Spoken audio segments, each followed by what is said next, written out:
মাটিতে লুটিয়ে রয়েছে অনেকগুলো লাশ। সেদিকে তাকিয়ে একটা লোক উচ্চস্বরে হাসি দিয়ে বলতে লাগে, তোর মৃত্যুর দিন ঘনিয়ে এসেছে।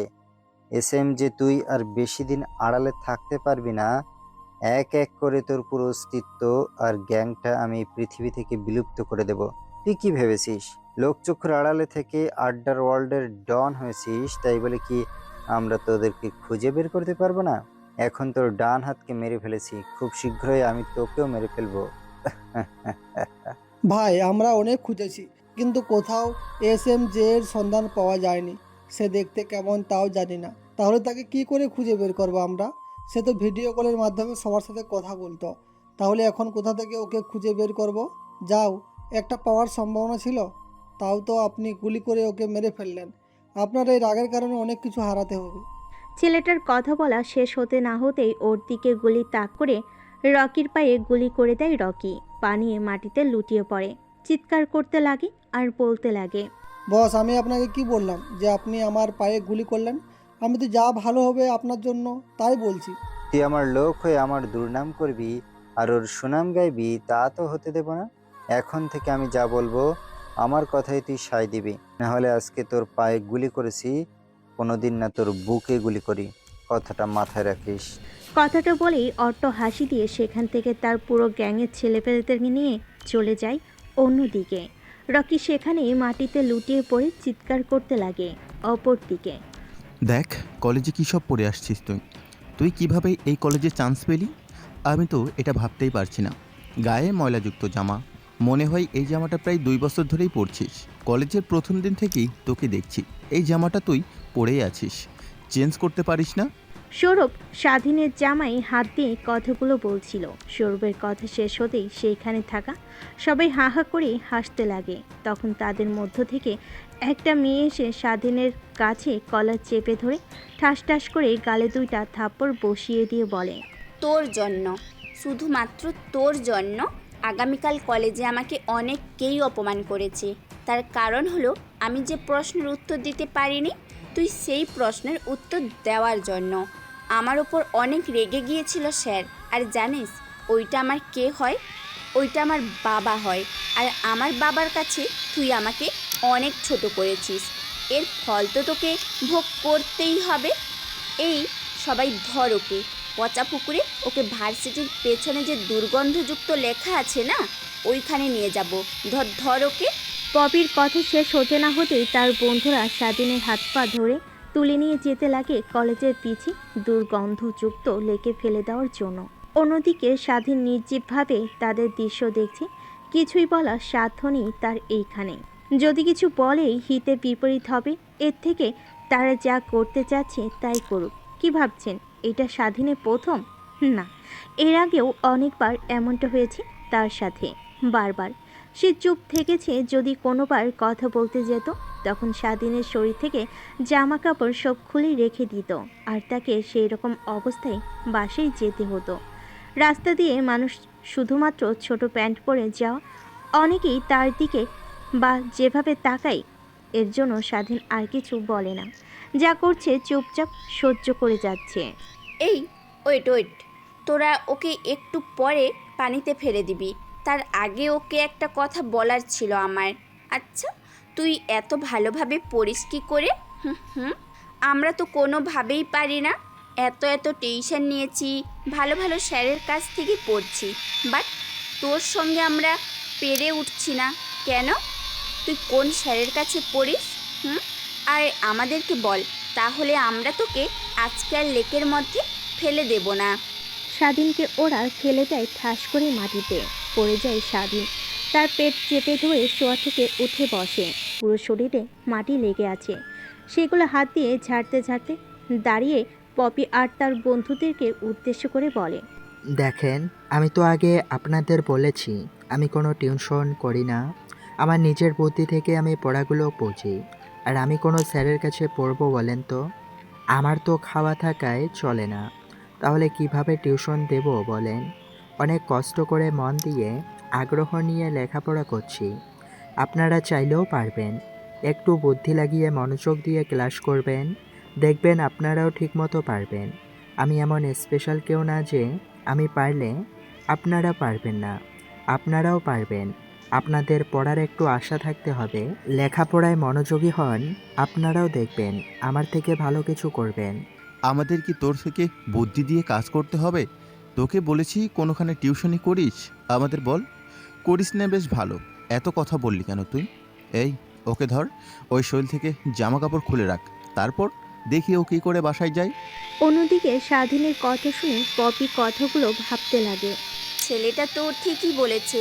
ওকে দেখলে তো মনে হয় না যে ও কোথাও টিউশনি করে। সবগুলো ওর ইচ্ছা। ইচ্ছা থাকলে সব হয়।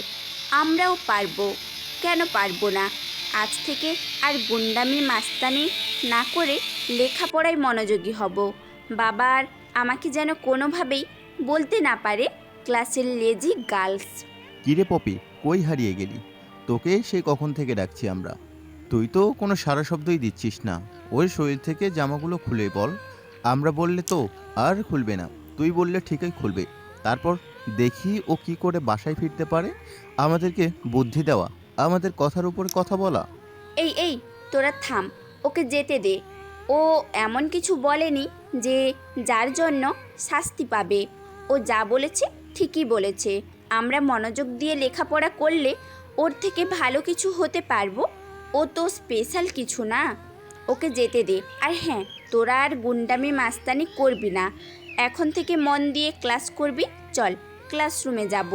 মানে আমি তো নিজের কানকেই নিজেই বিশ্বাস করতে পারছি না। তুই তাও আবার বলছিস ক্লাস করবি? কখনো তো এমন কথা শুনিনি। হয়তো বা কোনো সমস্যায় পড়ে কিংবা আঙ্কেলের চাপে পড়ে তুই ক্লাস করতি, কিন্তু আজ এমন কথা বলছিস যে তোর শরীর ঠিক আছে নাকি দরকারে এসেছে? সৌরভ কথাটা বলে স্বাধীনের কাছ থেকে সরে এসে পপির কাছে এসে ওর শরীরে হাত দিতে লাগে। নিমিষে যেন পপি রেগে একাকার হয়ে যায়। সৌরভের হাত ওর শরীর থেকে ছাপটা দিয়ে সরিয়ে দিয়ে বলে, এর আগেও তোকে অনেকবার বলেছি আমার শরীরে হুটহাট হাত দিবি না। তুই ফ্রেন্ডের জায়গায় থাকবি। আমার শরীরে হাত দিবি কেন? হোয়াই?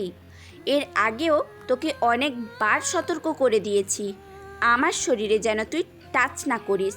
তারপরেও তুই আমার কথা শুনছিস না কেন? আর হ্যাঁ, আমি ঠিক আছি, আমার কিছুই হয়নি। যা বলছি ভেবে চিন্তে বলছি। তোদের যদি মন চায় তাহলে তোরা আসতে পারিস, ক্লাস করতে পারিস। বাট আজ থেকে আমার পিছু পিছু আর আমি তোদের সঙ্গে নেই। তোরা তোদের মতো আর আমি আমার মতো। বাবার কাছ থেকে অনেক বকা খাইছি তোদের সঙ্গে মেশার জন্য, কিন্তু আর না। বাবা যে বলতো ঠিকই বলতো।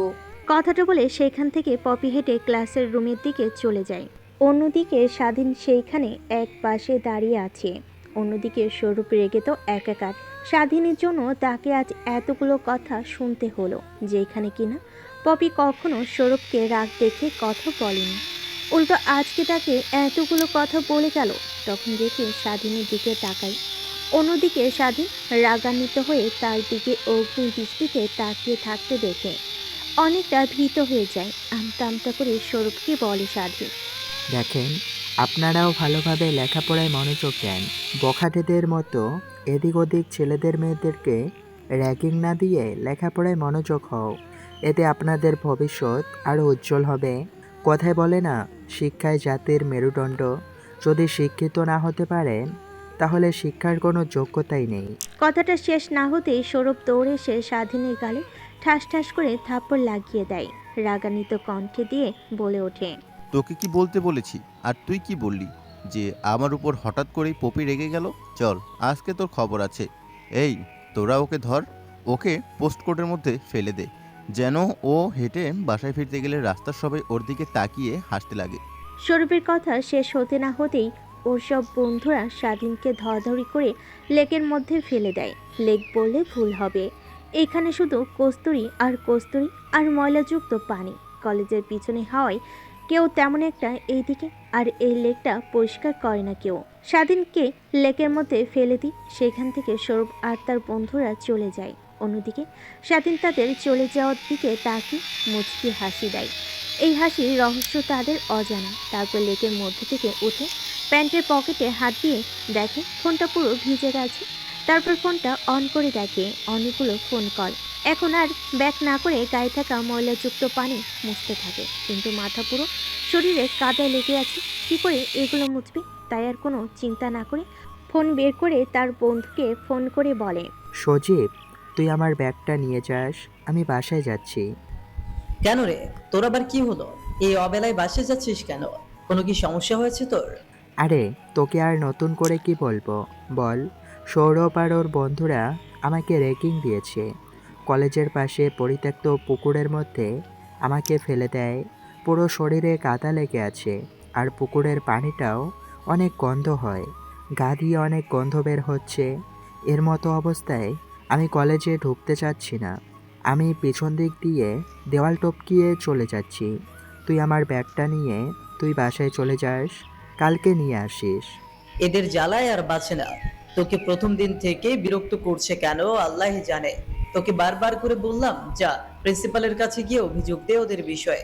প্রিন্সিপাল স্যার কিছু না কিছু একটা করতো। তার মেয়ে এত বেড়ে গেছে যে চিন্তার বাইরে। স্যার কিছু একটা করতো।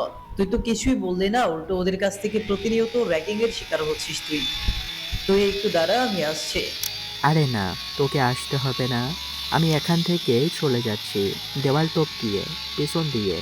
কথাটা বলে স্বাধীন কলেজের দেওয়াল টপকিয়ে রাস্তায় চলে আসে। সেখানে কিছুক্ষণ দাঁড়িয়ে থাকে, পকেটের মধ্যে হাত দিয়ে দেখে 20 টাকার একটা নোট আছে। পুরো ভিজে গেছে টাকাটা। টাকাটা থাকার সত্ত্বেও কেউ তাকে রিকশা নেবে না, কারণ পুরো শরীরে কাদা লেগে আছে। আর শরীর থেকে এমন দুর্গন্ধ বের হচ্ছে যা বলার মতো না। পানিতে অনেক ময়লাযুক্ত ছিল। এর কারণে আর কোনো চিন্তা না করে স্বাধীন ফুটপাত দিয়ে হেঁটে যেতে লাগে। আশপাশ দিয়ে যারা যাচ্ছে তারা স্বাধীনের দিকে ক্রুর দৃষ্টিতে তাকিয়ে আছে, কিন্তু ওই দিকে তার কোনো ভ্রুক্ষেপ নেই। এর আগেও অনেক এইভাবে যেতে হয়েছে তার এই পথ দিয়ে। এখন তো গায়ে পোশাক আশাক আছে, কিন্তু অন্যান্য দিন পোশাকও থাকতো না।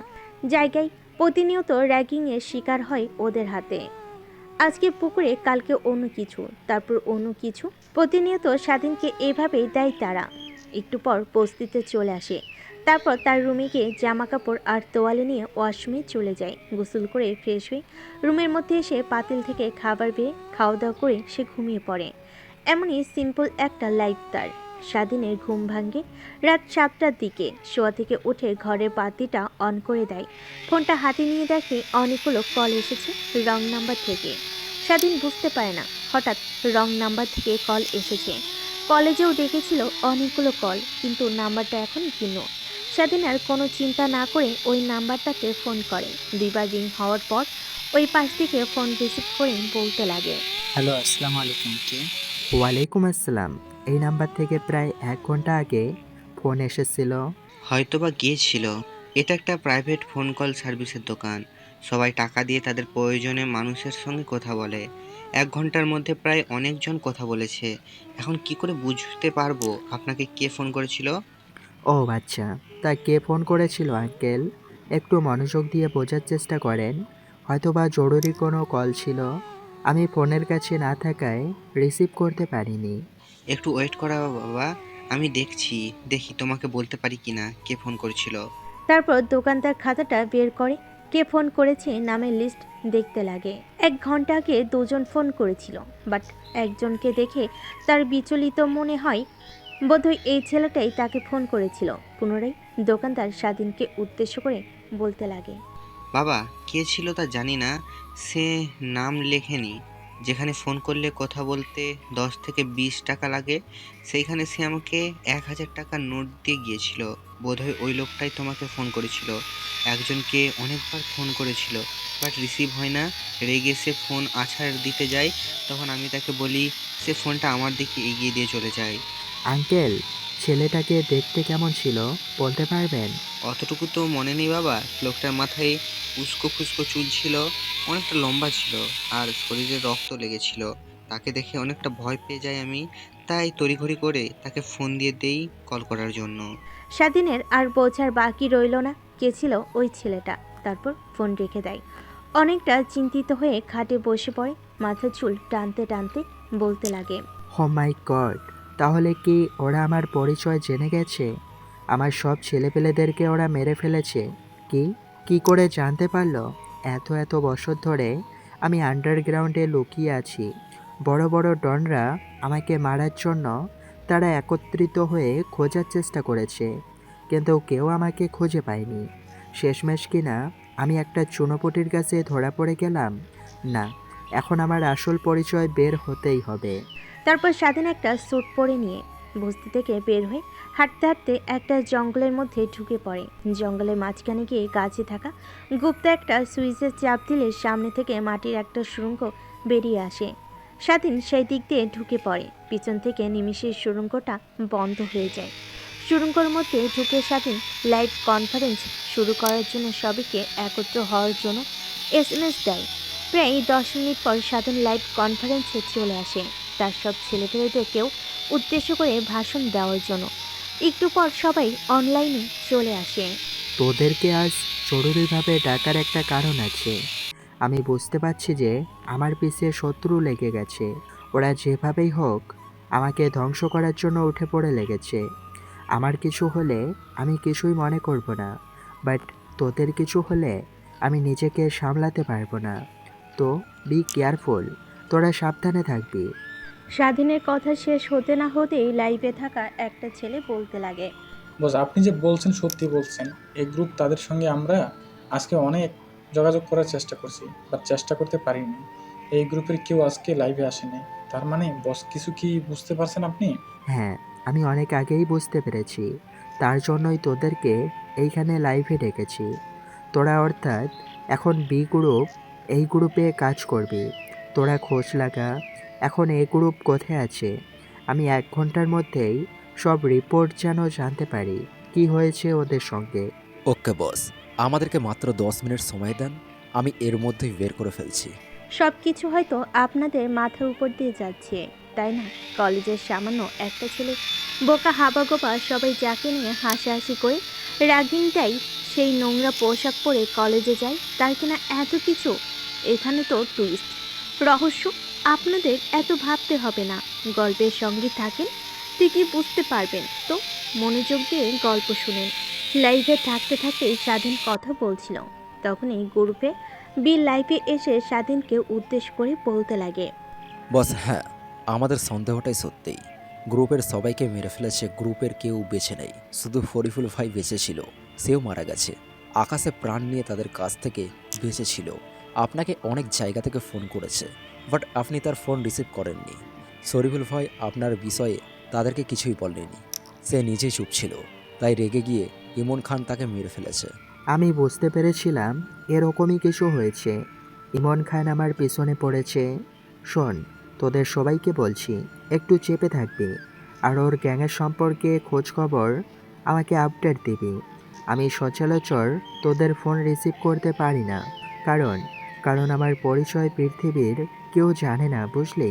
কথাটা বলি অট্ট হাসিতে স্বাধীন লুটিয়ে পড়ে। স্বাধীনের হাসি দেখে তার গ্যাং মেম্বারের প্রত্যেকজনই হাসতে লাগে। ভিডিও কলটা কেটে দিয়ে স্বাধীন তার মুখ থেকে মাস্কটা খুলে স্বস্তির নিঃশ্বাস নেয়। চিন্তিত হয়ে চেয়ারে মাথা লাগিয়ে দিয়ে ভাবতে লাগে। ইমরান খান, তুই আমার কাছ থেকে অনেক কিছুই কেড়ে নিয়েছিস। তুই নিজেও জানিস না আমি তোকে কত বছর ধরে খুঁজছি, কিন্তু তোর কোনোভাবেই পরিচয় খুঁজে পাচ্ছিলাম না। আজ দেখ, তুই নিজে এসে আমার ফাঁদে পা দিচ্ছিস। আমাকে তোর পরিচয় দিয়ে গেলি। তুই কি ভেবেছিস বাঁচতে পারবি আমার হাত থেকে? একদম না। আজ পর্যন্ত কেউ বাঁচতে পারেনি, তুইও বাঁচতে পারবি না। এই অল্প সময় আমি আন্ডারওয়ার্ল্ডের ডন হয়েছি।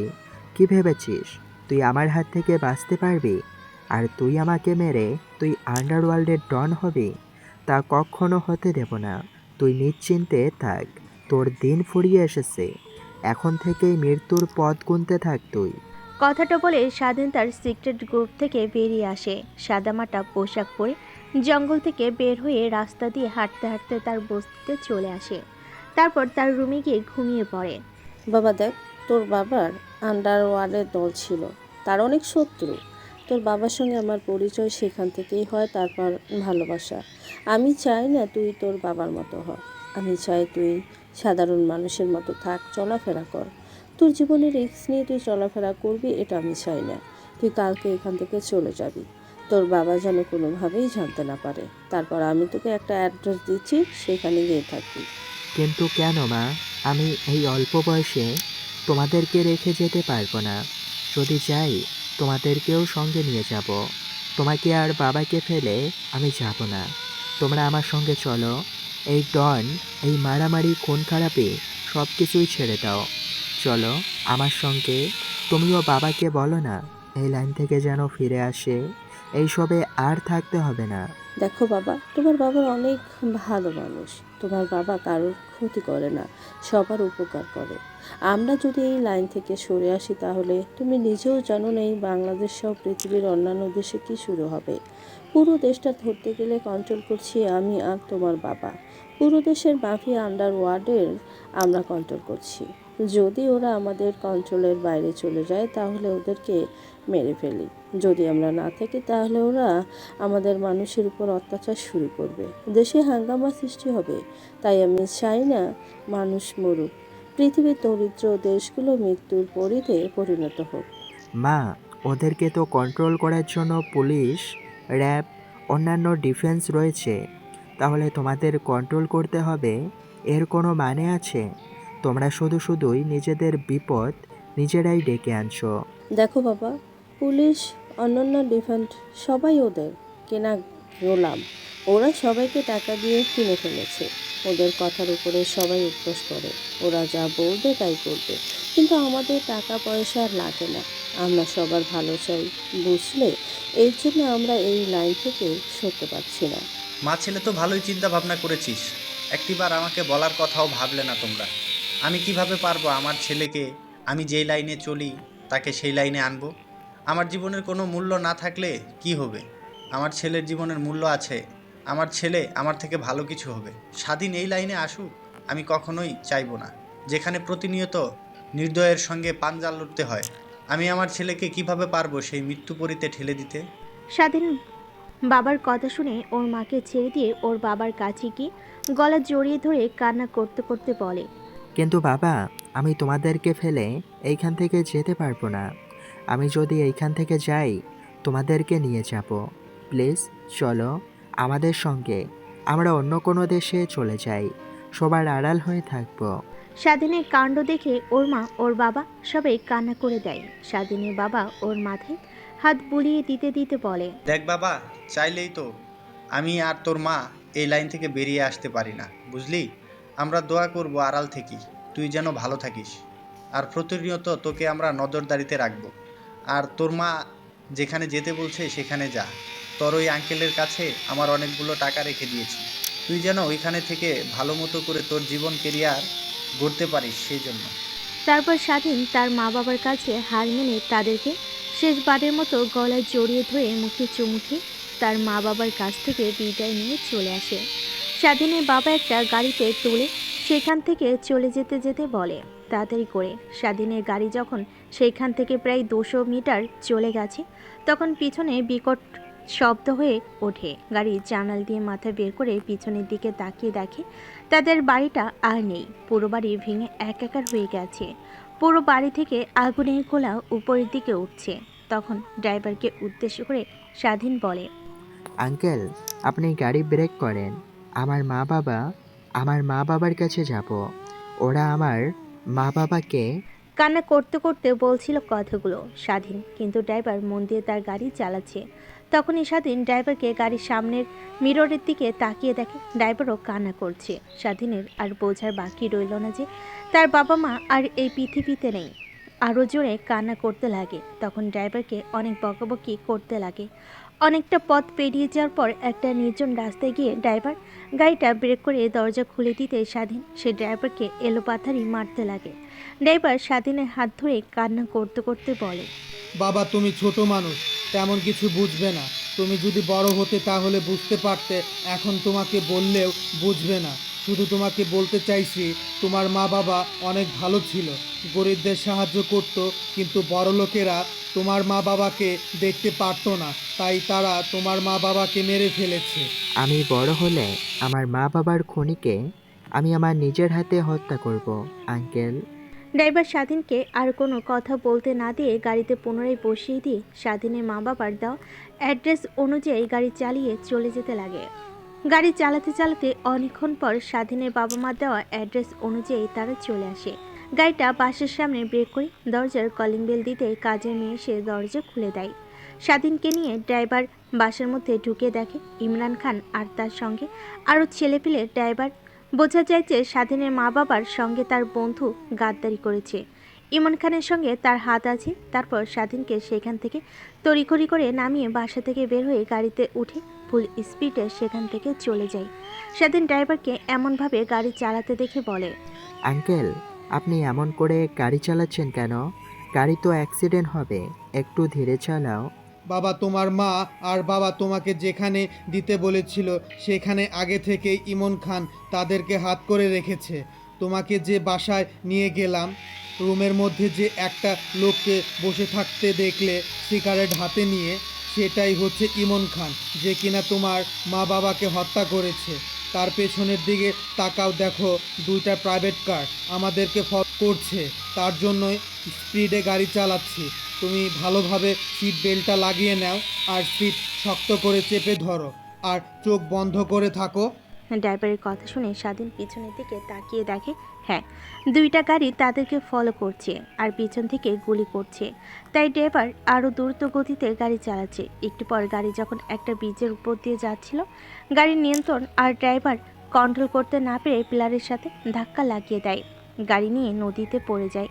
তখনই স্বাধীনের স্বপ্ন ভেঙে যায়। স্বাধীন চিৎকার দিয়ে শোয়া থেকে উঠে বসে। না, আজ এতদিন পরে স্বপ্ন দেখলাম। কবে যে আমি আমার মা বাবার মৃত্যুর প্রতিশোধ নিতে পারবো, তবে আমি শান্তি পাবো, শান্তিমতো ঘুমাতে পারবো। প্রতিনিয়ত আমাকে ঘুমাতে দেয় না, সব সময় তাড়া দেয় ওই অগ্নিকাণ্ড বাড়ি। মা বাবার সঙ্গে কথা বলা, ওনাদের কান্না মিশ্রিত মুখ, সেই দুর্ধর্ষ দিনটা। তখনই পাশ থেকে সুনির্দিষ্ট আজানের ধ্বনি ভেসে আসে। তারপর স্বাধীন আর শুয়ে না থেকে ওয়াশরুমে যায়। ফ্রেশ হয়ে এসে পোশাক পরিবর্তন করে মাথায় টুপি নিয়ে বের হয়ে যায় নামাজ পড়ার জন্য। নামাজ পড়ে মসজিদ থেকে বের হয়ে খানিকটা হাঁটাহাঁটি করে পুনরায় বাসায় চলে আসে। অন্যদিকে, কিরে, বড় বড় করে যে কথাগুলো বললি, ওই দিন আন্ডারওয়ার্ল্ডের টপ ডন SMJকে নাকি তুই 24 ঘন্টার মধ্যেই খুঁজে বের করতে পারবি। এখন তো 3 দিন হয়ে গেল, তার তো কোনো খোঁজখবর কিছুই দিতে পারছিস না। তার একটা সাধারণ ফটো তো আমাদেরকে কাছে এনে দিতে পারলি না। বস, আমরা তো চেষ্টার উপরেই আছি, কোনোভাবেই তার একটা ক্লু খুঁজে পাচ্ছি না। SMG যেভাবে কার্যক্রম করে এক টুকরো প্রমাণাদি রেখে যায়নি যে তাকে খুঁজে বের করব। তার জন্যই অনেক পরিশ্রম করতে হচ্ছে আমাদেরকে। একটা কথা বলতে স্যার, আপু হালা আসলে একটা জিনিয়াস, এমনি এমনি ডন হয়ে ওঠেনি। আমাদের বাড়ি অভিজ্ঞ হ্যাকার, অভিজ্ঞ ছেলেপেলেদেরকে লাগিয়ে দিয়েছি, কিন্তু কোনোভাবে তার খোঁজখবর পাওয়া যাচ্ছে না। ছেলেটার কথা শেষ হতে না হতেই ইমন খান তার হাতে থাকা রিভলভারটা লোড করে ছেলেটার পায়ে ঠাস করে গুলি লাগিয়ে দেয়। ছেলেটা তার পা চেপে ধরে মাটিতে লুটোপুটি খাচ্ছে আর চিৎকার করছে। সেই দিকে যেন ইমন খানের কোনো ভ্রুক্ষেপই নেই। হাসতে হাসতে বলতে লাগে, তোদেরকে তো আগেই বলেছি, আমি আমার সুনাম ছাড়া অন্যজনের সুনাম শুনতে পারি না। কালকেই তো দেখলি, আমার সামনে SMN এর সুনাম করায় আমি রকিকে পায়ে গুলি করেছি, যেটা তুই একবারও ভাবলি না। তুই পুনরায় আমার সামনে SM এর সুনাম করলি, আমার খাবি আর আমার পড়বি, আবার আমার সামনে অন্যজনের সুনাম করবি। আমি কখনোই তা মেনে নিতে পারবো না রে। কথাটা বলে হা হা করে ইমরান খান হাসতে লাগে। অন্যদিকে স্বাধীন বাসায় এসে ফ্রেশ হয়ে রান্না বসিয়ে দেয়। ধীরে ধীরে সব শিখে ফেলেছে সে। রান্নাবান্না থেকে শুরু করে সব কিছু একটা সংসারে যাবতীয় কার্যক্রম করতে পারে সে। তারপর রান্না শেষ হলে খাওয়া দাওয়া করে দড়ির উপর থেকে বেছে বেছে পুরাতন জামা আর ঢোলা ঢালা পুরাতন প্যান্ট পরে নেয়। দেখে যেন যে কেউ বুঝতে পারে একটা গরিব ঘরের ছেলে সে, কিন্তু সে জানে স্বাধীনের এমন ভয়ঙ্কর ভোলাভালা চেহারার মাঝে একটা ভয়ঙ্কর রূপের। ভাবতে যেন কেমন গায়ে কাটা শিউরে ওঠে, তাই না? আপনার হয়তো অনেকে ভাবছেন গল্পের মধ্যে চলে আসলো, কিন্তু এখনও নায়ক আর নায়িকার পরিচয় দেওয়া হলো না। আসলে মন দিয়ে গল্প শুনলে নায়কের পরিচয় আপনারা ঠিকই পেয়ে গেছেন, আর এখন শুধু নায়িকার পরিচয়ের পালা, তাই না? গল্পের সঙ্গে থাকুন, তাও পেয়ে যাবেন। একটু মনোযোগ দিয়ে শুনুন আপনারা। তারপর স্বাধীন সোজা কলেজে চলে আসে। কলেজের দরজা দিয়ে কলেজের ভিতরে প্রবেশ করছিল, তখনই দেখে কেউ নেই। প্রত্যেকদিন বা দরজার পাশে বাইক দাঁড় করিয়ে বাইকের উপর বসে পপি, সৌরভ আর তার বন্ধুরা প্রত্যেকটা ছেলেদেরকে র্যাগিং দিতে থাকে, কিন্তু এখন কেউ নেই। স্বাধীন দেখে স্বস্তির নিঃশ্বাস ফেলে আর আনমনে ভাবতে লাগে। যাক, আজকে অন্তত এদের হাত থেকে রক্ষা পেলাম। কথাটা বলে হাঁটতে হাঁটতে সোজা স্বাধীন তার ক্লাসরুমে চলে আসে। ক্লাসরুমে এসে দেখে পপি বসে বই পড়ছে আর পিছনে সৌরভ তার বন্ধুরা বসে বসে মেয়েদের সঙ্গে ফ্ল্যাটিং করছে। স্বাধীন ক্লাসের রুমের মধ্যে ঢুকতেই সৌরভ তার দিকে রাগী দৃষ্টিতে তাকায়। স্বাধীন গিয়ে তার বন্ধুর পাশে বসে পড়ে। আপনার হয়তো অনেকেই ভাবছেন, নায়ক যেহেতু একটা আন্ডারগ্রাউন্ড মাফিয়া লিডার, তাহলে তো তার অনেক অনেক টাকা পয়সা থাকবে, অনেক অনেক সয় সম্পত্তি থাকবে, সব কিছু নিয়ে সব করবে। সেইখানে কিনা কলেজের সামান্য কিছু ছেলেমেয়ের হাতে র্যাগিংয়ের শিকার হয়ে মার খায়, পুকুরের মধ্যে চুবানি খায়। আসলে স্বাধীন চায় না তার পরিচয় কেউ জানতে পারুক। সাধারণ একটা ছেলে হিসাবে তাকে যেন সবাই চিনতে পারে।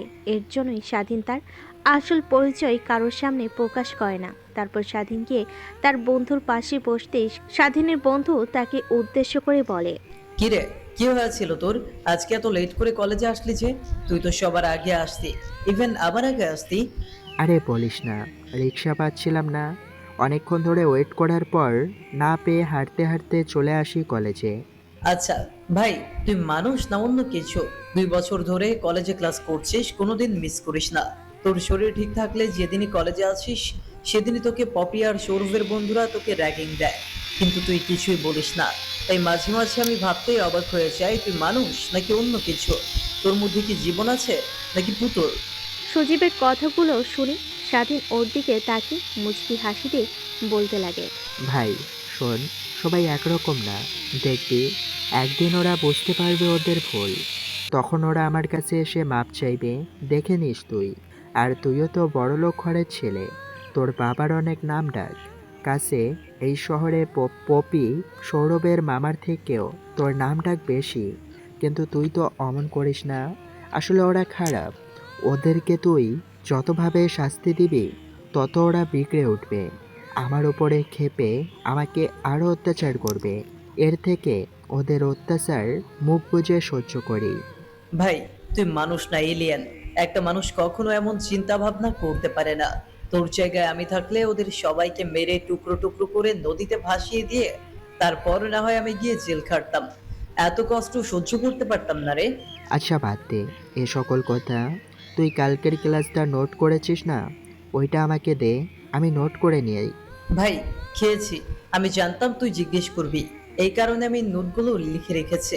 তারপর স্বাধীন সজীবের কাছ থেকে খাতা নিয়ে তার ব্যাগটা কাঁধে নিয়ে খাতা বের করে কালকে পড়ার নোটগুলো তার খাতায় লিখে দিতে লাগে। একটু পর ক্লাসরুমে স্যার চলে আসে।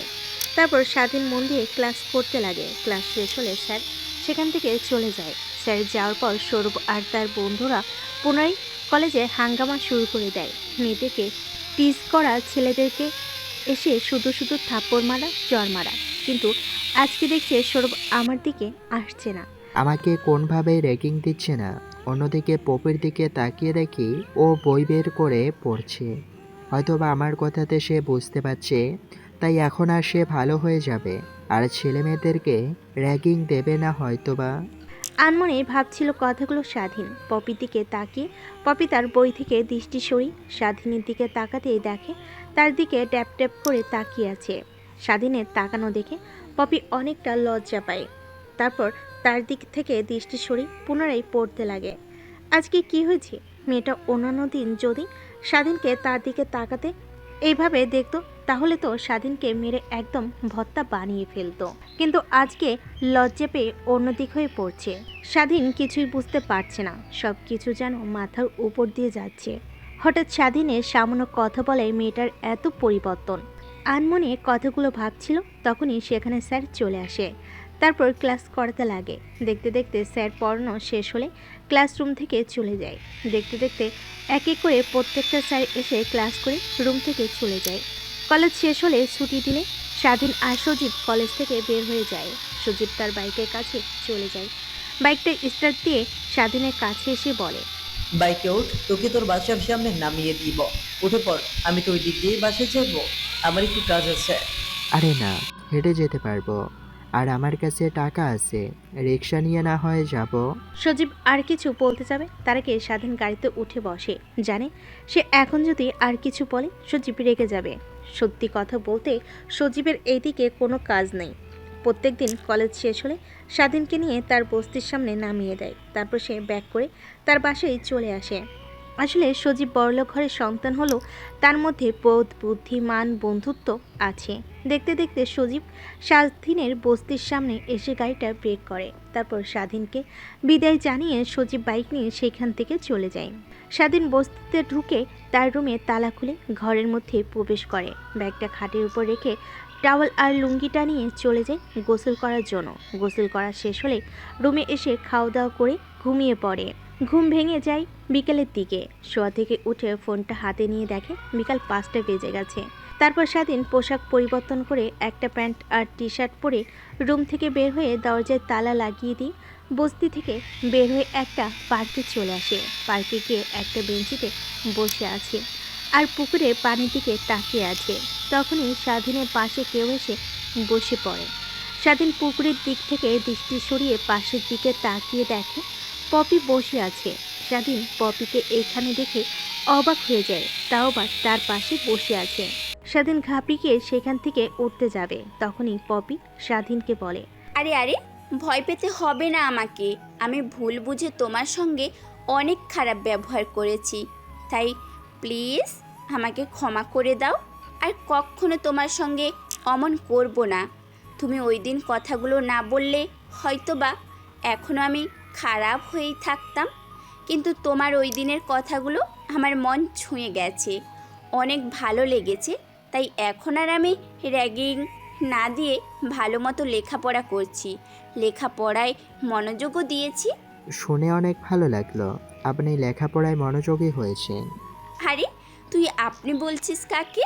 হুম হুম, আমরা তো একই ব্যাচের, তো কি বেস্ট ফ্রেন্ড হতে পারি না? স্বাধীন মাথা নাড়িয়ে হ্যাঁ বোঝায়। তাহলে তুই আপনি করে বলছিস কেন? হুম হুম, তুই করে বল। তারপর টুকিটাকি স্বাধীন আর পপি পার্কে বসে কথা বলছিল। অন্যদিকে তাদের দুজনের কথার উপরে যে একজনের তীক্ষ্ণ দৃষ্টি নজর রয়েছে, তাদের কোনো সেই দিকে ভ্রুক্ষেপ নেই। স্বাধীন আর পপিকে কথা বলতে দেখে লোকটা খুঁজছে আর বলছে, তুই আমার পছন্দের মানুষকে আমার কাছ থেকে কেড়ে নিতে চেয়েছিস, তাকে তোর দিকে আকর্ষণ করেছিস। তোকে যে কি করব তুই নিজেও জানিস না। কালকে একটাবার তুই শুধু কলেজে আয়, তারপর তোর ব্যবস্থা নিচ্ছি আমি। কথাটা বলে সেখান থেকে সৌরভ চলে যায়। অন্যদিকে স্বাধীন আর পপি দুজনে কথা বলছিল অনেকটা সময় ধরে। মাগরিবের আজান দেওয়ার কিছুক্ষণ পর অন্ধকার হয়। স্বাধীন পপির কাছ থেকে বিদায় নিয়ে সেখান থেকে চলে যায়। অন্যদিকে পপি বাসায় চলে যায়। স্বাধীন বাসায় না গিয়ে পাশে থাকা একটা মসজিদে চলে যায় নামাজ পড়তে।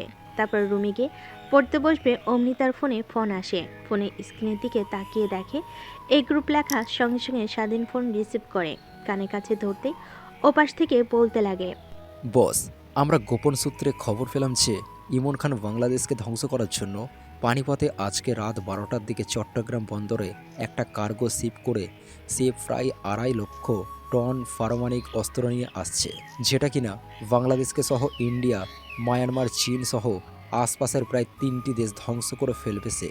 তারপর আরও একটা নিউক্লিয়ার বোমা ফেলে পরিবেশটা শান্ত করে ফেলবে, যেন মানুষের বসবাসের উপযুক্ত হয়ে যায়।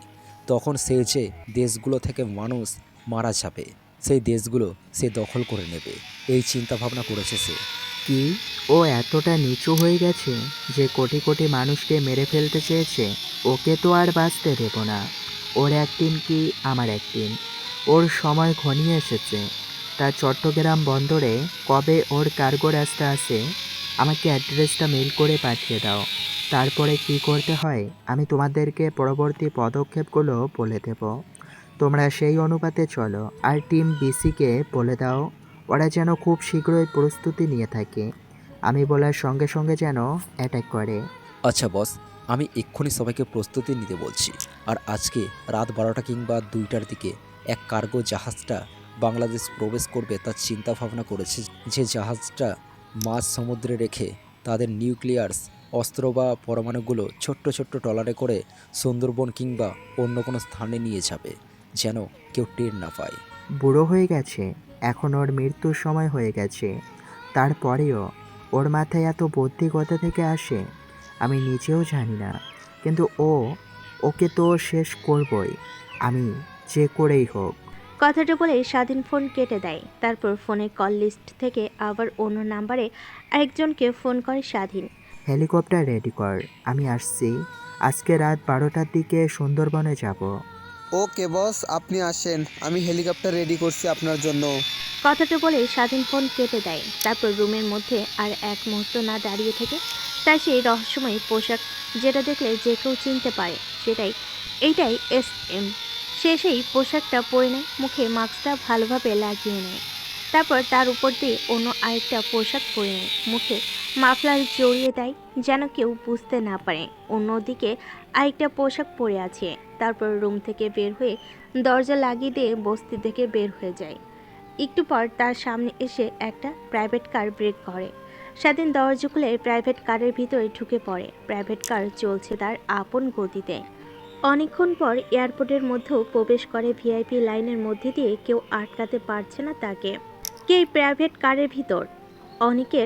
অনেকেই চেষ্টা করছে তাকে আটকাতে আর জানতে এটার ভিতরে কি আছে। তারপর ভিআইপি জোন দিয়ে এয়ারপোর্টের মধ্যে প্রবেশ করে চলে যায়। তারপর হেলিকপ্টার উঠে সুন্দরবনের উদ্দেশ্যে রওনা হয়। তার ফোনটা বের করে পুনরায় ফোন করে।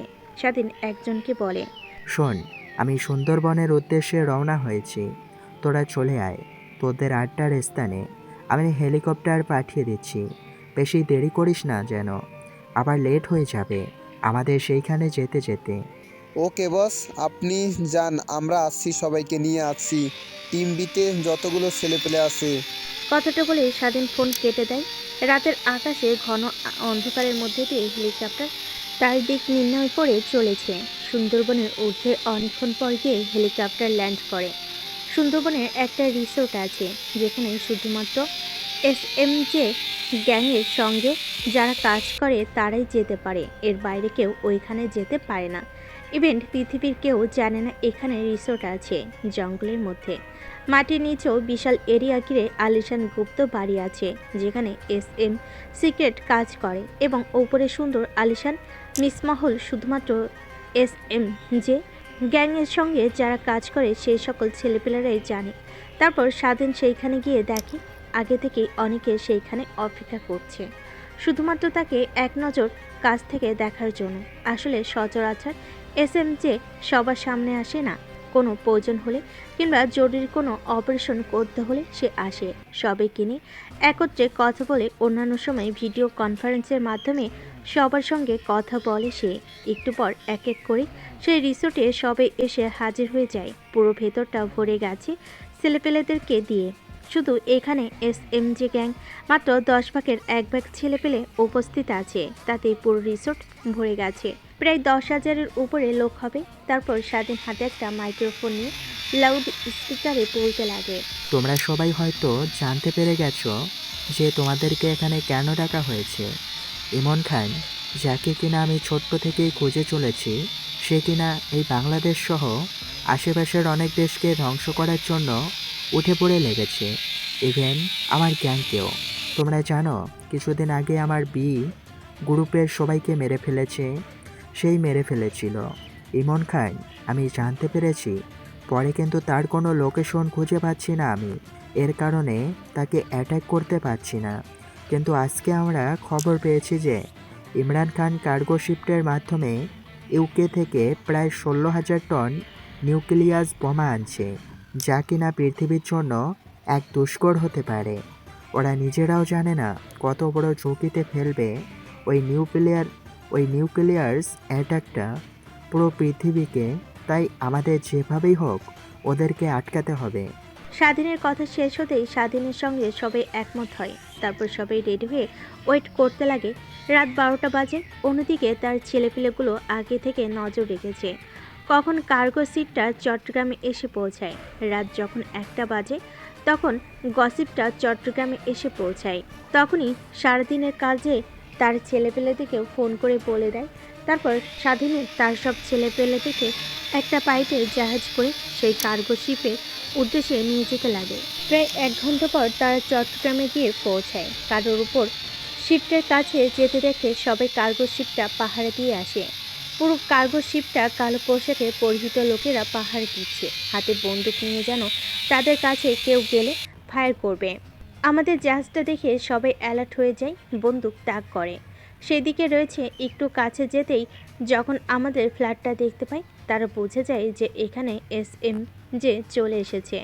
স্বাধীনের জাহাজের উপর এলোপাথারি গুলি করতে লাগে। তখন স্বাধীন অ্যালার্ট হয়ে যায়। স্বাধীনের দেখানো বুদ্ধি অনুযায়ী সবাই জাহাজকে অ্যাটাক করতে লাগে। একটু পর দুই পক্ষ থেকে ফায়ারিং বন্ধ হয়ে যায়। স্বাধীন বুঝে যায় যে শেষ তারা, কার্গো সেটা দখল করে ফেলেছে। তখন স্বাধীন আনন্দে আত্মহারা হয়ে জাহাজ থেকে লাফ দিয়ে কার্গো শিপটে চলে যায়।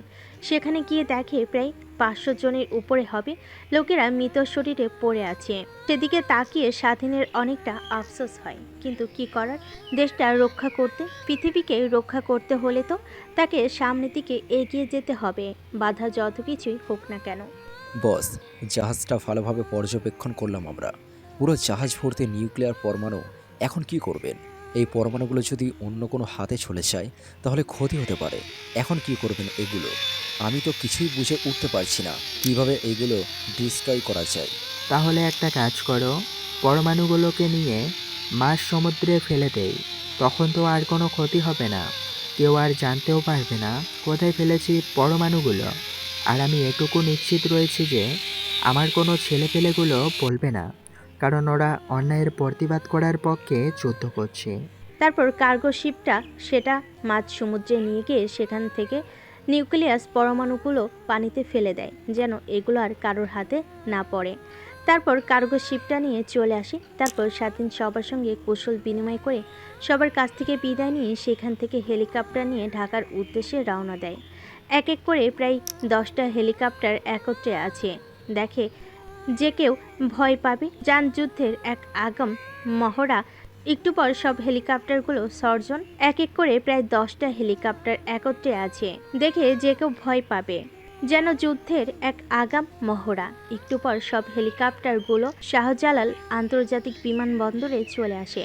তারপর হেলিকপ্টার থেকে নেমে যে যার পাশে চলে যায়। অন্যদিকে আমি হেলিকপ্টার থেকে নেমে আমার পোশাক পরিবর্তন করে একটা ব্যাগের মধ্যে রেখে পুরাতন জামা কাপড় পরে সেইখান থেকে চলে যাই।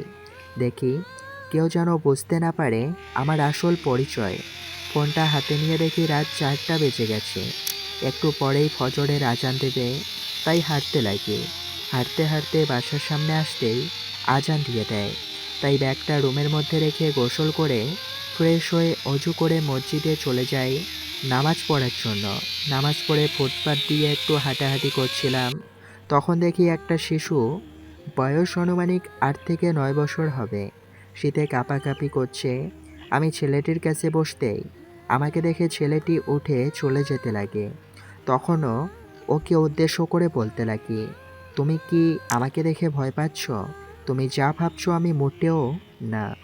স্বাধীনের কথা শুনে যেন ছেলেটা আশা খুঁজে পায়। তারপর পুনরায় স্বাধীনের কাছে এসে ছলো ছলো দৃষ্টিতে তাকিয়ে থেকে বলতে লাগে, ভাইয়া প্লিজ আমাকে মারবেন না। আমি এখানে সকালে এসে ঘুমিয়েছি, রাত থেকে থাকিনি, রাত থেকে অন্য জায়গায় ঘুমিয়েছিলাম। প্লিজ আমাকে মারবেন না। আমি জানি আপনার দোকানের সামনে ঘুমিয়ে থাকার জন্য আপনি আমার উপর অনেক রেগে গেছেন। ছেলেটার কথা শুনে স্বাধীন একদম মোহিত হয়ে যায়। কি বলবে তাকে উদ্দেশ্য করে বুঝতে পারে না। মুখে মুগ্ধ হাসির রেখা টেনে বলতে লাগে, এটা আমার দোকান না, আর আমি তোমাকে মারবো না। তা বাবু, তুমি এই অল্প বয়সে এইখানে কি করছো? তোমার মা বাবা কোথায়? তারা কি করে পারলো তোমাকে এইখানে রেখে যেতে? তাদের কি মনে বিন্দুমাত্র মায়া জন্মালো না তোমাকে নিয়ে? ভাইয়া আমার তো মা বাবা নেই। আমার জন্মের পর থেকে আমি তাদেরকে দেখিনি। একটা বাসায় বড় হয়েছিলাম, ওই বাসাটাতে কাজ করতাম, কিন্তু তারা আমাকে অনেক মারধর করতো, ঠিকমতো খেতে দিত না।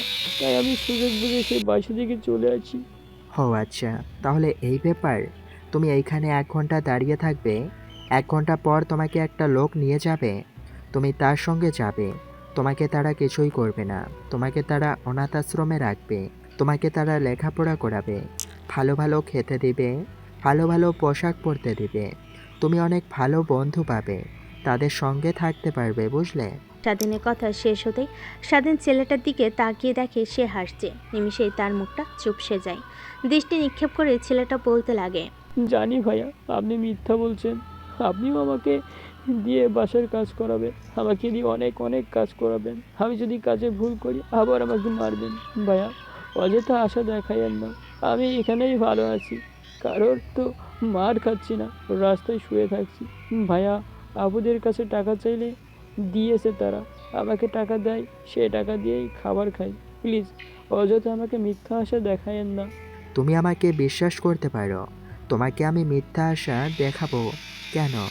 একটু পরেই তুমি বুঝতে পারবে। তুমি এখানে ওয়েট করো, আমি এখন আসি। পরে না হয় তোমার সঙ্গে কোনো একদিন আমার দেখা হবে। কথাটা বলে স্বাধীন ছেলেটার কাছ থেকে উঠে চলে যেতে লাগে। একটু দূরে গিয়ে ফোনটা বের করে কাউকে ফোন করে কিছু একটা বলে দেয়। তারপর স্বাধীন আর একটু হাঁটাহাঁটি করে বাসায় চলে আসে। বাসায় এসে দেখে ঘড়িতে 7টা বেজে গেছে। চোখে অনেকটা নির্ঘুম রাত কেটে গেছে, বাট এক পলকও চোখ ফেলতে পারিনি। স্বাধীন ঘুমিয়ে যায়। তার চোখ বারবার লেগে আসছে। কষ্ট করে খাবার রান্না করতে লাগে। সে খাবার রান্না করা শেষ হলে খাওয়া দাওয়া করে সে ঘুমিয়ে পড়েন। ঘুম ভেঙে যায় দুপুরের দিকে। মাথা অনেক ব্যথা করছে, তার মাথা ঝিমঝিম করছে। রাত জাগলে তার এমন হবে। তারপর শোয়া থেকে উঠে ওয়াশরুমে যায় ফ্রেশ হওয়ার জন্য। ফোনটা হাতে নিয়ে দেখতে যাবে কয়টা বাজে। দুপুর 2টা বেজে গেছে। আর অনেকগুলো সজীবের কল। তারপর সজীবকে কল ব্যাক করে, ওর সঙ্গে কথা বলতে লাগে। স্বাধীন কথা বলা শেষ করে বই নিয়ে পড়তে লাগে। পড়তে পড়তে অনেকটা সময় পার হয়ে যায়। আজান দিলে রুম থেকে বের হয়ে দরজা লাগিয়ে দিয়ে নামাজ পড়ে নেয়। তারপর পার্কে গিয়ে বসে। স্বাধীনে যখন খারাপ লাগে তখন পার্কে এসে বসতেই তার মন নিমিষেই ভালো হয়ে যায়। তাই সারাদিনের মন খারাপ থাকলেও পার্কে চলে আসে।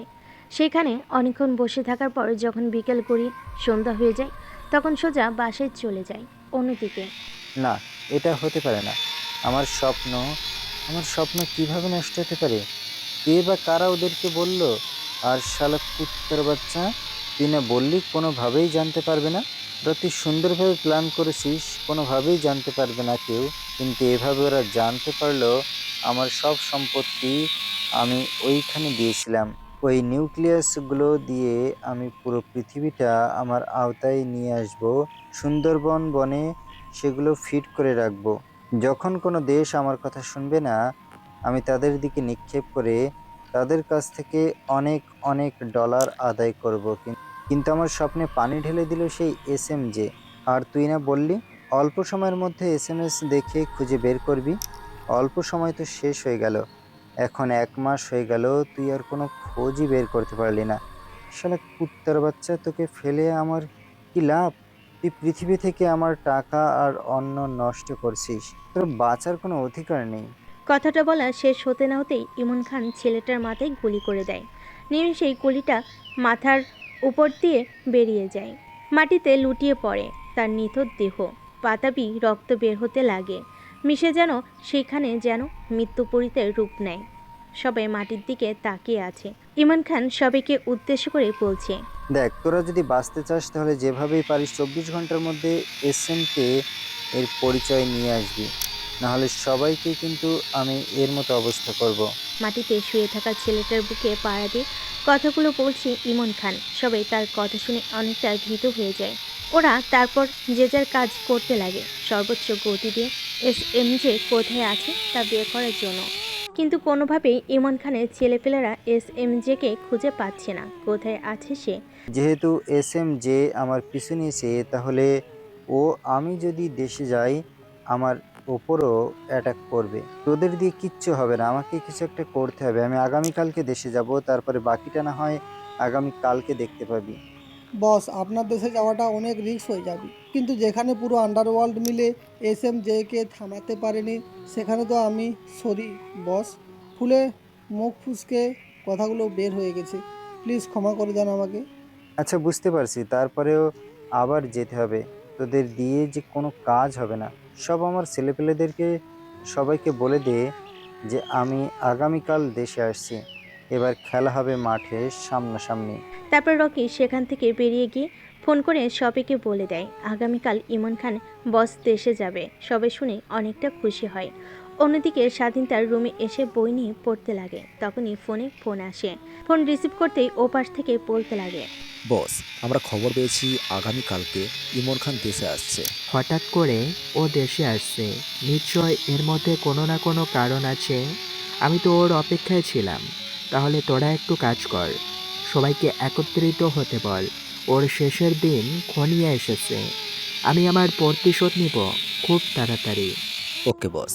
কথাটি বলে স্বাধীন পৈশাচিক এক হাসি দিয়ে পড়তে লাগে। রাত যখন গভীর হয় তখন স্বাধীন পড়া বাদ দিয়ে ঘুমিয়ে পড়ে। পরের দিন সকালবেলা ঘুম ভেঙে যায়। অনেক সকালে নামাজ পড়ে বাসায় এসে রান্না করতে লাগে। সে রান্না করে কলেজে চলে যায়। কলেজের মেন গেট দিয়ে কলেজের মধ্যে ঢুকতে যাবে, এমনই সময় পিছন থেকে সৌরভ ওকে ডাক দেয়। সৌরভের ডাক শুনে স্বাধীন কলেজের মধ্যে আর না গিয়ে সৌরভের কাছে চলে যায়। তুমি কি আমাকে ডেকেছো? হ্যাঁ ডেকেছি, তুই তো নায়ক হয়ে গেছিস। তোর কথা মতো সবাই চলছে। পপি তোর কথা শুনে মোটিভেশন পেয়ে লেখাপড়ায় মনোযোগ দিয়েছে। ধীরে ধীরে তুই ওকে আমার কাছ থেকে সরিয়ে দিচ্ছিস। আসলে তুই চাসটা কি? পরশুদিন তোকে আর পপিকে পার্কে দেখলাম, দুইজনে একই সিটে বসে আছিস। তার মানে আমরা যা ভাবছি তাই? তোর মতো একটা সামান্য ছেলেকে, ছি, ওর চয়েস দেখে আমি কিছুই ভাবতে পাই না। ও তো তোর সঙ্গে টাইম পাস করছে, আবার তুই সিরিয়াসলি ভাবিস? কথাটা বলে সৌরভ আর তার বন্ধুরা হাহা করে হাসতে লাগে। স্বাধীন তাদের হাসির দিকে তাকিয়ে আছে। তখনই স্বাধীনের মুখ ফসকে হাসি বেরিয়ে যায়। স্বাধীনকে হাসতে দেখে সৌরভ তার বন্ধুরা স্বাধীনের দিকে রাগী দৃষ্টিতে তাকিয়ে আছে। আসলে তোমরা যা ভাবছো কিছুই না পপি, আর আমার কোনো সম্পর্ক কিছুই না। আমি পার্কে গিয়েছিলাম একটু সময় কাটানোর জন্য। গিয়ে সিটে বসেছিলাম, তখনই পপি আমার পাশে এসে বসে। পরে আমি আর না করতে পারি না। আর তোমরা কি না নেগেটিভলি ভেবে নিয়েছো? এখন আমাদের সামনে সাধু সাজা হচ্ছে, তাই না? এই তোরা ধর ওকে, ওকে আজকে উচিত শিক্ষা দিতে হবে। আর এই তোরা এদিকে আয়, একে মারার জন্য তোদের এখানে আসতে বলেছি। সৌরভের কথা শেষ হতেই পাশে থাকা অনেকগুলো ছেলে হকি স্টিক নিয়ে স্বাধীনের দিকে এগিয়ে যেতে লাগে। তাদের মধ্যে একজন স্বাধীনের কাছে গিয়ে কলার ধরতে নিবে। তখন তাকে দেখে সঙ্গে সঙ্গে স্বাধীনের কলারের কাছ থেকে হাত নামিয়ে নিয়ে হঠাৎ খানিকটা দূরে গিয়ে দাঁড়ায়। মাটিতে হাঁটু গেড়ে বসে স্বাধীনের দিকে হাত উঁচু করে বলে, ভাই প্লিজ আমাকে ক্ষমা করে দেন, আমি ভুল করে এখানে এসেছি। এরা আমাকে নিয়ে এসছে আপনাকে মারার জন্য। আপনাকে মেরে যেন একদম আধমরা করে হসপিটাল বেডে শুয়ে রেখে আসি। ছেলেটার কথা শেষ হতে না হতেই সবাই ওর দিকে হাঁ করে তাকিয়ে আছে। সামান্য একটা ছেলেকে কিনা এই শহরের নামকরা মাস্তান মাটিতে বসে হাত জোর করছে। সবাই অবাক হয়ে আছে। তখন সৌরভ ছেলেটার কাছে এসে ধাক্কা দিয়ে ওকে মাটিতে ফেলে দিয়ে স্বাধীনের কাছে গিয়ে কলার চেপে ধরে যেই মারতে যাবে অমনি ছেলেটা মাটি থেকে উঠে সৌরভের পিছন থেকে কলার চেপে ধরে মাটিতে ঠাস করে ফেলে দেয়। সৌরভ তাল সামলাতে না পেরে মাটিতে পড়ে যায়। মাথায় ইটের সঙ্গে লাগে, অনেকটা কেটে রক্ত বের হতে লাগে। ভাই কেউ চিনতে না পারলেও আমি আপনাকে ঠিক চিনতে পারছি। আমি আপনার দলের আগে একজন সদস্য ছিলাম, বাট একটা পরিস্থিতির কারণে আমি দল থেকে চলে আসি, কিন্তু আমি আপনাকে চিনতে পারছি জানেন। কি বলছেন না বলছেন আমি কিছুই বুঝতে পারছি না। আমাকে চিনতে পারছেন মানে? আমার দল? কিসের দল? কিছুই তো বুঝতে পারছি না। আপনি কোথাও ভুল বুঝছেন। হয়তো আপনি আমাকে কোথাও গলিয়ে ফেলছেন। আপনি যা ভাবছেন আমি সেরকম কেউ না, খুব সাধারণ একজন আমি। কথাটা বলে ছেলেটাকে চোখে ইশারা দিয়ে স্বাধীন চুপ থাকতে বলে। ছেলেটা চোখের ইশারা বুঝে সেখান থেকে চুপচাপ চলে যায়। তারপর স্বাধীন গিয়ে ক্লাসরুমে চলে যায়। ক্লাসরুমে গিয়ে সজীবের পাশের সিটে বসতে পুরো ক্লাসের ছেলেপেলেগুলো স্বাধীনের দিকে ড্যাব ড্যাব করে তাকিয়ে আছে আর বোঝার চেষ্টা করছে এই ছেলেটা যে বলল বস, আসলে কি সে তার যোগ্য? সামান্য একটা গরিব ঘরের ছেলে যে কিনা প্রত্যেকদিন একই জামা পরে আসে কলেজে। হয়তোবা ছেলেটার ভুল বুঝে অন্য কারোর সঙ্গে মিলিয়ে ফেলেছে। পৃথিবীতে তো একই রকম দেখতে 7 জন থাকে, স্বাধীনকে মিলিয়ে ফেলেছে। ছেলেটা কে ছিল? আর তোকে বস স্যার ক্ষমা করে দেন এগুলো বললো কারণ কি? কিছুই তো বুঝতে পারছি না, সবগুলো আমার মাথার উপর দিয়ে গেল। আরে আমিও তো বুঝতে পারছি না। আমি তো ওনাকে জীবনে কখনো দেখিনি। এইবার বোধহয় ফার্স্ট টাইম দেখলাম ওনাকে। হয়তো আমাকে অন্য কেউ ভেবে আমাকে অমন করেছে, ভয় পেয়েছে। তাদের দুজনের কথা বলার মাঝে এই ক্লাসরুমে স্যার প্রবেশ করেন। ক্লাসরুমে স্যার এসে স্যার সোজা স্বাধীনের কাছে চলে আসে, তারপর বলতে লাগে। স্বাধীন, তোমার কি হয়েছে? তোমাকে নাকি গ্যাংস্টাররা এসেছিল মারার জন্য, তা তোমাকে না মেরে স্যার স্যার বলে চলে গেছে? আসলে স্যার, আমি কাউকে তেমন একটা চিনি না, হয়তো তারা ভুল বুঝে আমাকে স্যার বলে চলে গিয়েছে। বাদ দেন এসব কথা। আচ্ছা, ওই ছেলেগুলোকে এখানে কে রেখেছে? কারণ কি ছিল? ওরা তো আমার কলেজের স্টুডেন্ট না। কারোর পারমিশন না নিয়ে কলেজের মধ্যে অন্য কেউ ছেলে ফেলে ঢুকেছে, এদের শাস্তি দেওয়া উচিত। স্যার কথাটা বলে চলে যেতে যাবে, অমনি সজীব পাশে থেকে দাঁড়িয়ে স্যারকে উদ্দেশ্য করে বলতে লাগে। স্যার, গুন্ডাগুলো এনেছিল সৌরভ স্বাধীনকে মারার জন্য। কেন সৌরভ স্বাধীনকে মারতে যাবে, তাও আবার ভাড়া করা ছেলে পেলে নিয়ে এসে? আসলে স্যার, স্বাধীন অনেক ভালো ছেলে।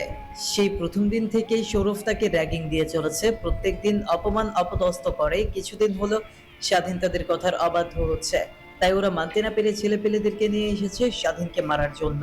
সজীবের কথাটা শুনে স্যার সৌরভের দিকে রাগী দৃষ্টিতে তাকায়। অন্যদিকে সৌরভ সজীবের কথা শুনে ভয় পেয়ে যায়। স্যার যদি এখন কিছু করে তখন স্যার সৌরভকে বলে, আগামীকাল তুমি কলেজে তোমার বাবাকে নিয়ে আসবে, না হলে কলেজের মধ্যে প্রবেশ করবে না। আর এখন কলেজ থেকে বেরিয়ে যাও, তোমাকে যেন আর কলেজের মধ্যে আমি না দেখতে পাই। তোমার বাবাকে নিয়ে আসবে, তারপর তুমি কলেজে আসবে। স্যারের রাগান্বিত কণ্ঠ শুনে সৌরভ ভয় পেয়ে ক্লাসরুম থেকে চলে যায়। তারপর স্যার মনোযোগ দিয়ে ক্লাস করাতে লাগে। এক এক করে সব স্যার ক্লাস করে চলে যায়। কলেজ ছুটি হলে স্বাধীন কলেজ থেকে বের হয়ে আসতেই সেই ছেলেটা চলে আসে। স্বাধীন ছেলেটাকে দেখে অনেকটা ভয় পেয়ে যায়। একটু ফাঁকা স্থানে নিয়ে গিয়ে ছেলেটার কলার চেপে ধরে গাছের সঙ্গে আর বলতে লাগে, তুই কে? আর আমার পরিচয় তুই জানলি কি করে? আর তুই আমাকে চিনলি কি করে?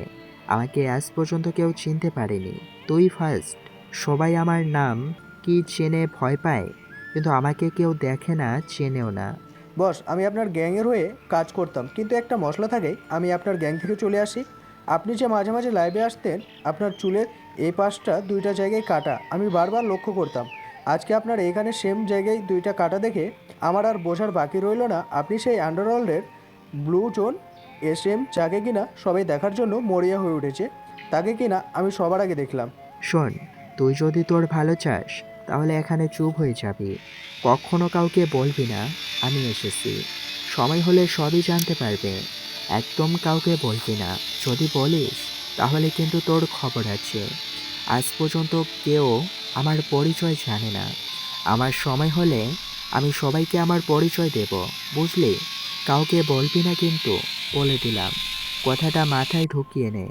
স্বাধীনের থেকে শুনে লোকটা চুপসে যায় এবং বলতে লাগে, ওকে বস, কেউ জানতে পারবে না আপনি SM, যে আমি আর আপনি ছাড়া। কথাটা বলে সেখান থেকে ছেলেটা চলে যায়। স্বাধীন সেখানে আর এক মুহূর্ত না দাঁড়িয়ে থেকে রিক্সার জন্য অপেক্ষা করতে লাগে। একটু পর স্বাধীনের মনে হলো তার কাছে কেউ এসে দাঁড়িয়েছে। ও দেখার জন্য ঘুরতেই সামনে যে দাঁড়িয়ে আছে তাকে দেখে স্বাধীন অবাক, কারণ পপি দাঁড়িয়ে আছে। স্বাধীন কি বলবে কিচ্ছু ভেবে পাচ্ছে না। তখন পপি বলল, স্বাধীন, তোমার একটু সময় হবে? আমার না কিছু বলার ছিল। পপির কথা শুনে স্বাধীন পপির দিকে তাকিয়ে দেখে পপিকে কেমন দেখাচ্ছে। দেখতে সুন্দর মেয়েটা, যেখানে কলেজের সবার ক্রাশ। কেমন একটা লাগছে, যেন কতদিন ঠিকভাবে ঘুমায়নি, চোখের নিচে কালি পড়ে গেছে। এরকমও দেখতে খুব সুন্দর লাগছে স্বাধীনের কাছে। মুখে কেমন একটা মায়া, যেটা স্বাধীনকে ভিতর থেকে নাড়িয়ে দিচ্ছে। স্বাধীন বেশিক্ষণ না তাকিয়ে চোখ নামিয়ে নিল। কেমন লাগছে তার, বুকের বাম পাশটায় ব্যথা করছে। স্বাধীন অবাক হচ্ছে, ওর এমন হচ্ছে কেন? এতক্ষণ ভালো ছিল, পপিকে দেখার পর থেকে ওর কষ্ট হচ্ছে। কেন হচ্ছে স্বাধীন বুঝতে পারছে না। পপি আবার জানতে চাইলে স্বাধীন ভাবনা থেকে বের হয়ে বলে, ঠিক আছে, বলো কি বলবে।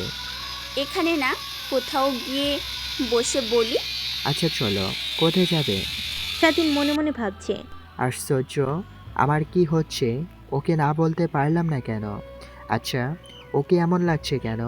ওকে দেখে মনে হচ্ছে ও ভালো নেই, আবার ওর কষ্ট হচ্ছে ভেবে আমার খারাপ লাগছে কেন?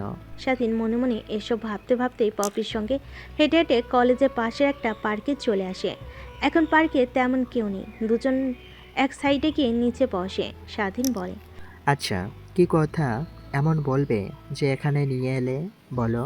স্বাধীনের কথা শুনে পপি মাথা তুলে তাকালো ওর দিকে। পপির চোখে পানি চিকচিক করছে। ওটা দেখে স্বাধীনের বুকটা হঠাৎ ধুক করে উঠল। পপি নিজেকে একটু সামলে বলতে শুরু করলো, আসলে তুমি বিশ্বাস করবে কিনা জানি না, খুব যখন আমি ছোট ছিলাম তখন মা মারা যায়। আমার ঠিক মনে নেই মায়ের আদর কি, কেমন হয়, শাসন কেমন হয়, কোনটা ভুল কোনটা ঠিক, কোনটা করা উচিত কোনটা না। তাই তো এইভাবে বড় হলাম। নিজে যেটা ভালো মনে হলো ওটাই করলাম। সেটা ঠিক না ভুল জানলাম না। বাবাও শাসন করতো না, সবসময় কাজের মধ্যেই থাকতেন উনি। মাকে খুব ভালোবাসতেন তো তাই কাজের মধ্যেই থেকে ভুলতে চাইতেন। কিন্তু আমি যে একা হয়ে গেলাম। বাবা ভালোবাসেন কিন্তু ভালো খারাপ কি করতাম জানতেনই না। এরকম চলতে চলতে আমি কলেজে ভর্তি হলাম। সবার সঙ্গে পরিচয় হলো, মিশলাম, কিন্তু কে ভালো কে খারাপ বুঝতাম না। পড়াশোনা তো বাদই দিলাম। কলেজে ভর্তি হওয়ার পর বাবা অনেক করে বলতো পড়াশোনাতে মন দিতে, ভালো হতে। আমি কান দিতাম না। সব সময় তোমার কথা বলতো, তাই তোমার ওপর এত রাগ ছিল। এখন কিন্তু নেই, কারণ সেই দিনের কথাগুলো তোমার আমাকে খুব ভাবতে বাধ্য করেছিল। তারপর থেকে তোমাকে ফলো করতাম। তোমার মধ্যে সব সময় ভালো দিকগুলোই দেখতাম। গরিব নিরীহদের সাহায্য করা, বাচ্চা ছেলে মেয়েদের সাহায্য করা, তুমি সারাদিন কি কি করো সব, তোমার এইসব দেখে আমার খুব ভালো লাগতো। তারপর আমিও এইসব একটু একটু করতে লাগলাম। মনের মধ্যে এক অন্যরকম ভালোবাসা আনন্দ লাগলো। তারপর সজীবের কাছ থেকে তোমার বিষয়ে সব জানলাম। তারপর থেকে তোমার এইসব দেখে শুনে আমি তোমার কথা সব সময় ভাবতে লাগলাম। পড়তে বসলে, খেতে বসলে, ঘুমালেও, স্বপ্নেও তুমিই আসো। চোখ বন্ধ করলেও তোমাকেই দেখতে পাই। আমি আর পাচ্ছি না স্বাধীন। তোমাকে কখন এতটা ভালোবেসেছি আমি নিজেও জানি না। নিজের থেকেও বেশি ভালোবাসি। প্লিজ স্বাধীন, আমাকে ফিরিয়ে দিও না। আমি তোমাকে ছাড়া যে থাকতে পারবো না। আমি এখন ভালো হয়ে গেছি স্বাধীন, বিশ্বাস করো। তুমি যা বলবে আমি তাই করব। শুধু তোমার সঙ্গে রেখে দাও না, আপন করে নাও। স্বাধীন তো পপির কথা শুনে স্তব্ধ হয়ে গেছে। সে ভাবতে পারেনি পপি এতটা ভালোবেসেছে। হঠাৎ স্বাধীনের ধ্যান ভাঙে। এসব কি ভাবছে সে? তার জীবনের সঙ্গে সে কাউকে জড়তে পারবে না। তার জীবন তো আর সাধারণ না। হঠাৎ স্বাধীন বলে ওঠে, এসব কি বলছো তুমি? এটা কখনোই হতে পারে না। কোথায় তুমি আর কোথায় আমি? আর আমার জীবনে এইসব ভালোবাসা কখনো আসবে না। আর সরি, সামনে পরীক্ষা, মন দিয়ে পড়াশোনা করো। আর এইসব মাথা থেকে ঝেড়ে ফেলে দাও। আসি। স্বাধীন চলে গেল। কিন্তু পপি সেইভাবে বসে থেকে কাঁদতে থাকলো। তার যে আর কিছুই কর নেই। স্বাধীন তো না বলে দিয়েছে, সে কি করবে, কিভাবে বাঁচবে। স্বাধীন সেখান থেকে বেরিয়ে এসে একটা রিক্সা নিয়ে বস্তিতে চলে আসে। রিক্সাওয়ালাকে তার ভাড়া মিটিয়ে সোজা তার রুমে চলে যায়। রুমে গিয়ে দরজার তালা খুলে রুমের মধ্যে ঢুকে পড়ে। তারপর গামছা লুঙ্গি নিয়ে গোসল করার জন্য চলে যায়। গোসল করে রুমে এসে খাওয়া দাওয়া করে ফোনটা হাতে নিয়ে দেখে অনেকগুলো মিসড কল।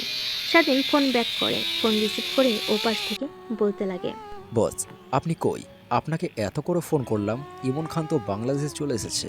ওর ফ্লাইট দুপুর 11টায় ল্যান্ড করেছে। সে থেকেই আমরা ওকে আমাদের করা নজরদারিতে রেখেছি। কই যাচ্ছে কি করছে সব দেখছি। Good, very good. তোরা ভালো কাজ করেছিস। ওকে নজরে রাখিস। কই যায় কি করে সব ইনফরমেশন আমাকে দিবি। বস, মূলত ও বাংলাদেশে এসেছে আপনাকে খোঁজার জন্য আর আপনাকে মারার জন্য। আপনি ওর যে কোটি কোটি টাকা নষ্ট করে দিয়েছেন, এর জন্য ও আপনাকে খুঁজছে মারার জন্য। ছেলেটার কথা শুনে ফোনের ওই পাশ থেকে স্বাধীন হাহা করে হাসতে লাগে।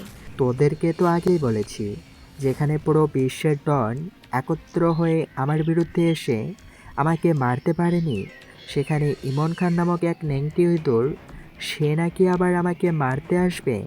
ও তো গর্তে লুকিয়েছিল, খুঁজে পাইনি, তাই ওকে মারতে পারিনি। ওর উপর আমার ক্ষোভ রয়েছে ছোট্টবেলা থেকেই। তোদের তা না জানলেও হবে। ও যখন আসবে মারতে এসেছে, আমি ওর সঙ্গে দেখা করে আসি। বস, এগুলো কি বলছেন আপনি? দেখা করে আসবেন মানে? আরে তোরা আমার আসল রূপটা এখনও দেখিসনি। আমি SMJ। আমার বিষয়ে তোরা খুব একটা জানিস না। আন্ডারওয়ার্ল্ডের ডনদেরকে আমার নাম বলিস, দেখবি আমার নাম শুনে ওরা কাঁপতে লাগবে, নিচ দিয়ে পানি বের হবে ওদের। তোদের ছাড়াই আমি ওকে একাই মোকাবেলা করতে পারবো। ওর ছেলেপেলের সংখ্যা কত? 500 কিংবা 1000 হবে, এর থেকে তো বেশি না। আমি একদিনে মেরেছি 25,000 ছেলেপেলেদেরকে স্নাইপার আর মেশিন গান দিয়ে। আর ওদের 500-1000 ছেলে, ওদেরকে তো আমি এক হাত দিয়ে মেরে ফেলবো। আচ্ছা বস, সমস্যা নেই, ওর লোকেশন পেলে আপনাকে পাঠিয়ে দেব। তারপর ছেলেটার সঙ্গে আরও টুকিটাকি অনেক কথা বলে স্বাধীন ফোনটা পাশে রেখে পৈশাচিক হাসি হেসে বলতে লাগে। ইমন খান, তুই তো এবার মরবি। তোর কারণে আমি আমার মা বাবাকে হারিয়েছি, নিজের চোখের সামনে আমার মা বাবার মৃত্যু দেখেছি, কিন্তু কিছুই করতে পারিনি। কিন্তু এবার সময় এসেছে, আমি তাদের মৃত্যুর প্রতিশোধ নেব। আমার মা তোকে খুব বিশ্বাস করত, তার প্রতিদান তুই মৃত্যু দিয়েছিস। তাহলে ভাব, যার মা বাবা দুইজন ফাইটার ছিল, আন্ডারওয়ার্ল্ডের টপ মিস্টার ডন, মিসেস লেডি ডন ছিল, তাদের ছেলে কি হতে পারে, কি করতে পারে? তাদের মৃত্যুর প্রতিশোধ নিতে আমি আসছি, তোর হিসেব নিতে। কথাগুলো বলছিল, হঠাৎ তখন আবার ফোনটা বেজে উঠল। স্বাধীন অবাক হয়, হঠাৎ এখন সজীব ফোন দিয়েছে কেন? ফোনটা রিসিভ করে কানে নিতেই সজীব বলে। স্বাধীন, তুই এখন কোথায়? কেন? রুমে। কি হয়েছে এই সময় ফোন দিলি? তুই কি পপির সঙ্গে দেখা করেছিলি আজকে? হ্যাঁ, পপি কিছু বলবে বলে পার্কে নিয়ে গেছিল, দিয়ে ভালোবাসা বলেছিল, আমি না বলে এসেছি। ও, কিন্তু মেয়েটা সত্যিই তোকে ভালোবাসে রে। আগের থেকে অনেক চেঞ্জ হয়ে গেছে। কলেজে এলে চুপচাপ থাকে, দেখিস না? আজকে তুই যাবার পর ওখানে কাঁদতে কাঁদতে অজ্ঞান হয়ে গিয়েছিল। ভাগ্যিস আমি সেখানে গিয়েছিলাম, ওকে ওই অবস্থায় দেখে অবাক হয়েছিলাম। তারপর পানি চোখে দিতেই একটু পরে চোখ খোলে। তারপর ওকে ওর বাসায় পৌঁছে দিয়ে এসেছে। জানিস, পুরো রাস্তা চুপচাপ ছিল, যেন এক জড় বস্তু। ও, ভালো করেছিস পৌঁছে দিয়ে। এখন রাখি রে, সামনে পরীক্ষা, একটু পড়তে বসবো। স্বাধীন তাড়াতাড়ি করে ফোনটা কেটে দেয়। তার কেমন যেন লাগছে পপির কথা শুনে, কষ্ট হচ্ছে ওর, মনে মনে ভাবছে। আমিও অনেক ভালোবাসি পপি, সেই প্রথম দিন থেকে। তোমাকে যখন থেকে কলেজে দেখেছি, কিন্তু কখনো ভাবিনি তুমিও আমাকে ভালোবাসবে। আমি যদি আমার মিশনটা শেষ করি, মা বাবার মৃত্যুর প্রতিশোধ নিয়ে ফিরে আসি, তোমাকে নিয়ে নতুন করে বাঁচব। আমিও যে তোমাকে খুব ভালোবাসি, নিজের থেকেও বেশি। হ্যাঁ, স্বাধীনও ভালোবাসে পপিকে, কিন্তু প্রকাশ করেনি, কারণ তার জীবন তো ক্ষণস্থায়ী, কখন মৃত্যু হয়ে যায় কোনো শত্রুর হাতে। তাই তো শত্রুদের শেষ করে। যদি ফিরে আসে তাহলে পপিকে নিয়ে নতুন করে বাঁচবে। এসব ভাবতে ভাবতে ঘুমিয়ে গেল। ভোরে উঠে ফ্রেশ হয়ে নামাজ পড়তে মসজিদে যায়, মনের সব কথা আল্লাহর কাছে বলে। তারপর রুমে আসে। আজ আর কলেজে যায় না। স্বাধীন রুম থেকে প্ল্যান করে কি করবে, এইভাবে সারাটা দিন চলে যায়। সন্ধ্যায় একটা ফোন আসে। বস, আমি আপনাকে ওর বাসার লোকেশনটা পাঠিয়ে দিয়েছি। ওর বাংলো বাড়ি ওখানেই এখন আছে। ও আর ওর ছেলেফেলেরা এখানে থাকবে। আজকে রাতটা আগামীকাল বের হবে আপনাকে খোঁজার জন্য। কিন্তু আগামীকাল আর ওর জীবনে আর আসবে না। আজকে রাতেই ওর জীবনের জন্য শেষ রাত হবে। ওকে বস, তারপরেও আমরা সবাই আপনার পাশে আছি। যখন যা লাগে আমাকে বলবেন, আর আমরা চারিদিক থেকে ঘিরে রাখবো, যেন কেউ বের হতে না পারে। আর কোনো সমস্যা হলে একটাবার আমাদেরকে সিগন্যাল দেবেন, আমরা ভেতরে ঢুকবো। ঠিক আছে, তোরা তোদের মতো কাজ চালিয়ে যা, আমি আমার মতো কাজ চালিয়ে যাচ্ছি। প্রয়োজন হলে তোদেরকে অবশ্যই বলবো আমি। কথাটা বলে স্বাধীন রুমে না থেকে পরিপাটি হয়ে পোশাক পরিবর্তন করে বস্তি থেকে বের হয়ে যায়। ঘন রাস্তা দিয়ে হেঁটে চলেছে। মাঝে মাঝে দু একটা গাড়ি চলছে, হেডলাইটের হালকা আলো তার গায়ে লাগছে। একটু পর জঙ্গলের ভিতর চলে যায়। সেই রুমের ভিতর ঢুকে পড়ে। তারপর স্বাধীন তার আইকনিক পোশাক পরে নেয়, যার দ্বারা সে সবার কাছে পরিচিত, SMG নামে, গরিবের বন্ধু আর খারাপের দুশ্মন। তারপর স্বাধীন তার মেশিন গানটা নিয়ে সেলফিটা লাগে। অনেকদিন পর হাতে নিয়ে ভালো লাগছিল তার, বাট সামান্য 500-1000 ছেলেদেরকে মারতে মেশিন গানটা নিয়ে যাওয়া বোকামি ছাড়া কিছুই না। তাই স্বাধীন একটা AK-47 ফুল লোড করে সঙ্গে আরও ম্যাগাজিন নিয়ে সেখান থেকে বের হয়। ফোনটা হাতে নিয়ে গুগল ম্যাপে অ্যাড্রেসটা টাইপ করে, তারপর গোপন রুম থেকে বের হয়ে একটা বাইক নিয়ে গুগল ম্যাপে দেখানো অ্যাড্রেস অনুযায়ী স্বাধীন বাইক চালিয়ে যেতে লাগে। রাস্তাতেই যাচ্ছিল, মানুষ তার দিকে তাকিয়ে ড্যাপ ড্যাপ করে আছে আর ভাবতে থাকে আজকে কার উপরে যাওয়ার টিকিট কেটেছে আল্লাহই জানেন। আজকে স্বাধীনকে অন্যরকম লাগছে, একদম হিংস্র, প্রতিশোধের আগুন তার পুরো শরীরটা জ্বলছে দাবানলের মতো, একদম শিকারী হিংস্র বাঘ। একটু পর গিয়ে অ্যাড্রেস অনুযায়ী একটা বাংলো বাড়িতে চলে আসে। বাংলো বাড়ির সামনে এসে দেখে গেটের সামনে প্রায় 50 জন, তারপর পুরো বাড়ি যেন ঘেরা দিয়ে আছে 600 জন গার্ডের মতো। তারপর মেন দরজার সামনে আসতে তার দিকে একটা ছেলে এগিয়ে আসে। স্বাধীন তাদেরকে কোনো কথা বলতে না দিয়ে তাদের দিকে AK-47 দিয়ে গুলি করতে লাগে। গানের সাইলেন্সার লাগানোই কেউ বুঝতে পারে না দরজা ঠেলে ভেতরে প্রবেশ করে। ভিতরে গিয়ে দেখে সেখানে আরও অনেক ছেলে দাঁড়িয়ে আছে। স্বাধীনকে দেখে সবাই গুলি তাক করে। স্বাধীন তাদেরকে গুলি করতে যাবে, অমনি দেখে প্রত্যেকটা ছেলে মাটিতে লুটিয়ে পড়েছে। স্বাধীন আর বোঝা বাকি রইল না যে এই কাজটা তার গ্যাংয়ের ছেলেপেলেদের। তাদের কত করে বলেছে যে তারা যেন না আসে, কিন্তু তার কথা শুনল কই? বসকে কখনো একা ছাড়া যায়? এক এক করে সেখানে থাকার সব লোক মাটিতে লুটিয়ে পড়ে। বাড়ির চারিপাশে লোক ও মাটিতে লুটিয়ে পড়ে। বাড়ির মধ্যে স্বাধীন ঢুকে দেখে ইমন খান সোফায় বসে মদ খাচ্ছে। বাহিরে যে তুফান সুনামি হয়ে গেল সেদিকে তার কোনো হেলদোল নেই। স্বাধীন এগিয়ে গিয়ে পাশের সোফায় বসে পড়ে। স্বাধীনকে ইমন খান দেখে ওর দিকে তাকিয়ে বলে, কে তুই? আর তোর সাহস কি করে হয় আমার সামনে পায়ের উপর পা তুলে বসে আছিস? আমি সেই যার জন্য তুই 7 সমুদ্র 13 নদী পার করে বাংলাদেশে এসেছিস। আমি সেই SMJ যাকে তুই মারার জন্য বাংলাদেশে এসেছিস। স্বাধীনের কথা শুনে পায়ে থাকা মেশিন গানটা বের করে স্বাধীনকে গুলি করতে যাবে। অমনি স্বাধীন ওর পায়ে লাথি দেয়। হাত থেকে গানটা খানিকটা দূরে গিয়ে পড়ে যায়। স্বাধীন বসা থেকে উঠে ইমন খানের গলা চেপে ধরে। ইমন খান কথা বলতে আর নিঃশ্বাস নিতে না পেয়ে শুধু হাঁসফাঁস করছে। ছটফট করে আর লাভ নেই, তোর সব ছেলেপেলে বাইরে শুয়ে আছে, মাটিতে লুটিয়ে পড়েছে, রক্তাক্ত হয়ে রয়েছে তারা, আর একটাও কেউ জীবিত নেই।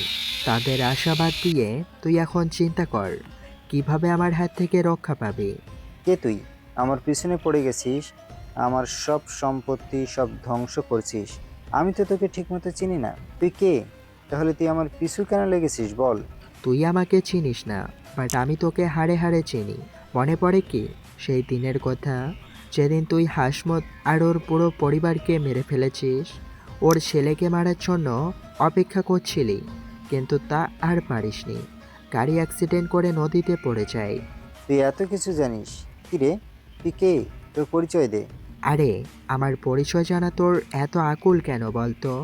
আমার পরিচয় জানলে তুই নিজেই তো ভয় পেয়ে উঠবি। আমি সেই ছেলে, হাসমুদের একমাত্র ছেলে, যাকে মারার জন্য তুই পিছু লেগেছিলিস। শেষমেশ কিনা গাড়ির কন্ট্রোল হারিয়ে ড্রাইভার গাড়িটাকে পিলারের সঙ্গে ধাক্কা লাগিয়ে দেয়। পরে গাড়িটা গিয়ে নদীতে পড়ে যায়। তখন ড্রাইভার আঙ্কেল আমাকে কোনোরকমভাবে নদী থেকে তুলে খানিকটা দূরে নিয়ে গিয়ে ছেলেদের কাছে দিয়ে দেয়। তারপর অনেক কষ্ট করে স্ট্রাগল করে এইখানে আসি, শুধুমাত্র তোকে মারার জন্য, মা বাবার মৃত্যুর প্রতিশোধ নেওয়ার জন্য। এই দিনটার অপেক্ষায় ছিলাম দীর্ঘ 12 বছর ধরে। আজ তা পূর্ণ হলো। বাবা, তুমি আমাকে মাফ করে দাও। আমি ভুল করেছি। প্লিজ, আমি তোমার বাবার বয়সী, ওনার মতো। প্লিজ তুমি আমাকে মাফ করে দাও। মাপ?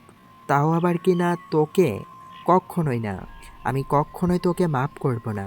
তোকে চেয়েছিলাম অনেক কষ্ট দিয়ে টুকরো টুকরো করে মারব, বাট তোর তো একবার কবরেই যে হয়েছে, তোকে আর কষ্ট দিয়ে কি মারব এর থেকে। কথা বলার মাঝখানে প্যান্টের পকেট থেকে রিভলভার বের করে ইমন খানের মাথা বরাবর মেরে দেয়। তৎক্ষণাৎ ইমন খান সোফা থেকে মেঝেতে পড়ে যায়। রক্তে লাল হয়ে যায় পুরো ফ্লোরটা। পুরো বাংলোটা যেন মৃত্যুপুরীতে রূপ নিয়েছে, যেন লাল রঙের হোলি খেলা হচ্ছে বাংলোটাতে 5 বছর পর। এখনো পড়ে পড়ে ঘুমাচ্ছ, অন্যদিকে তোমার ছেলের জ্বালায় আমি আর বাঁচি না।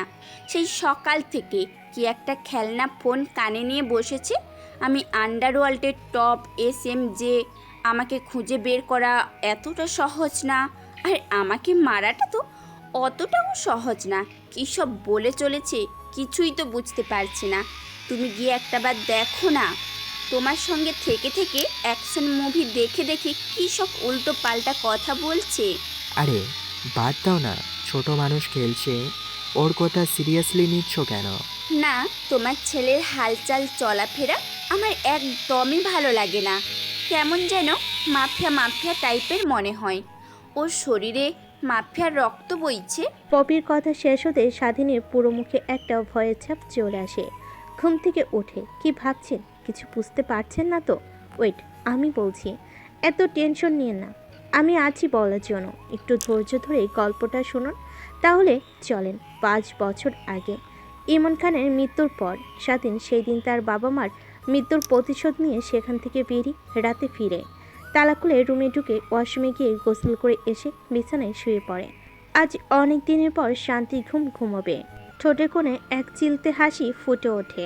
চোখ বন্ধ করে স্বাধীন সকালে ঘুম থেকে উঠে স্বাধীন রেডি হয়ে অল্প খেয়ে কলেজের উদ্দেশ্যে বেরিয়ে পড়ে। আজ যে ভালোবাসার মানুষটাকে নিজের করে নিবে। কলেজের গেটে ঢুকে এদিক সেদিক তাকিয়ে দেখল স্বাধীন, কিন্তু পপিকে দেখতে পেল না। না পেয়ে ক্লাসরুমের দিকে যেতে স্যার এসে তার সামনে দাঁড়ালো। স্বাধীন কিছুটা অবাক হয়ে পড়ল।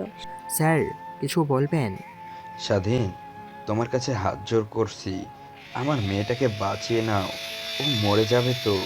ও তোমাকে খুব ভালোবাসে, পুরো পাগলের মতো।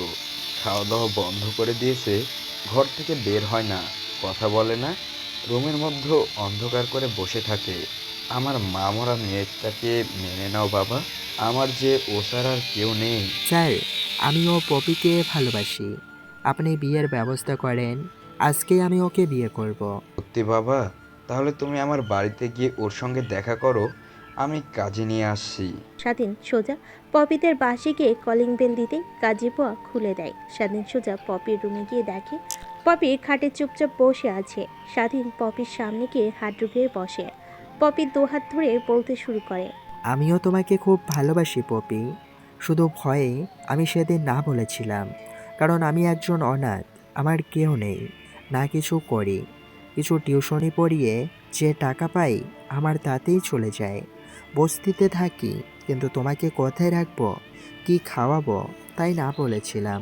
কিন্তু সেদিন তোমার কথাগুলো আমার খুব কষ্ট হচ্ছিল, তাই একটা চাকরি খুঁজছিলাম, পেয়েও গেছি। মাসে তোমার আমার চলে যাবে, যদি না হয় আরও অন্য একটা কাজ করব, কিন্তু তোমাকে ছেড়ে থাকতে পারবো না। সরি ওই দিন ব্যবহারের জন্য, আমাকে মাফ করে দাও। নতুন করে শুরু করি, দুইজন বিয়ে করে নেই। স্বাধীন বলে বসে আছে। পপি অনেকক্ষণ চুপ থেকে স্বাধীনের কাঁধে হাত রাখে। সব ভুলে যাব, তোমাকে মাপও করে দেব, দুটো শর্তে। আমাকে অনেক অনেক ভালোবাসতে হবে, আর আমাকে কখনো ছেড়ে যাবে না তো? তাহলে রাজি বিয়ে করতে। স্বাধীন মাথা তুলে পপির দিকে তাকায়। স্বাধীন পপির কথা শুনে পপিকে জোরে জড়িয়ে ধরে।